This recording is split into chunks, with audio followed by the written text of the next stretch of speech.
തിന്മ നിറഞ്ഞ ഈ യുഗത്തിൽ നിന്നും നമ്മെ മോചിപ്പിക്കേണ്ടതിന് നമ്മുടെ പിതാവായ ദൈവത്തിൻ്റെ അഭീഷ്ടമനുസരിച്ച് നമ്മുടെ പാപങ്ങൾക്ക് വേണ്ടി അവൻ തന്നെ ബലിയർപ്പിച്ചു.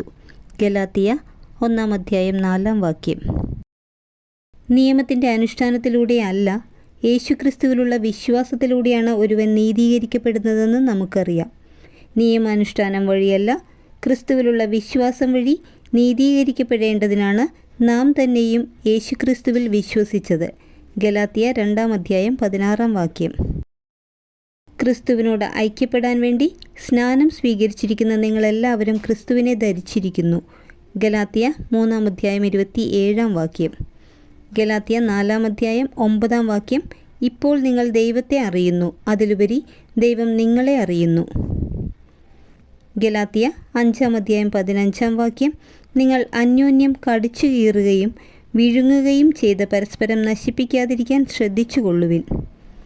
ഗലാത്തിയ 5:24 യേശുക്രിസ്തുവിനുള്ളവർ തങ്ങളുടെ ജഡത്തെ അതിൻ്റെ വികാരങ്ങളോടും മോഹങ്ങളോടും കൂടി ക്രൂശിച്ചിരിക്കുന്നു. ഗലാത്തിയ 5:26 നാം പരസ്പരം പ്രകോപിപ്പിക്കുന്നവരും അസൂയപ്പെടുന്നവരും വ്യർത്ഥാഭിമാനികളും ആകാതിരിക്കട്ടെ. ഗലാത്തിയ 6:8 സ്വന്തം ജഡത്തിനായി വിതയ്ക്കുന്നവൻ ജഡത്തിൽ നിന്ന് നാശം കൊയ്തെടുക്കും, ആത്മാവിനായി വിതയ്ക്കുന്നവനാകട്ടെ ആത്മാവിൽ നിന്ന് നിത്യജീവൻ കൊയ്തെടുക്കും. ഗലാത്തിയ 6:14 നമ്മുടെ കർത്താവായ യേശുക്രിസ്തുവിൻ്റെ കുരിശിലല്ലാതെ മറ്റൊന്നിലും മേന്മ ഭാവിക്കാൻ എനിക്ക് ഇടയാകാതിരിക്കട്ടെ. Thank you.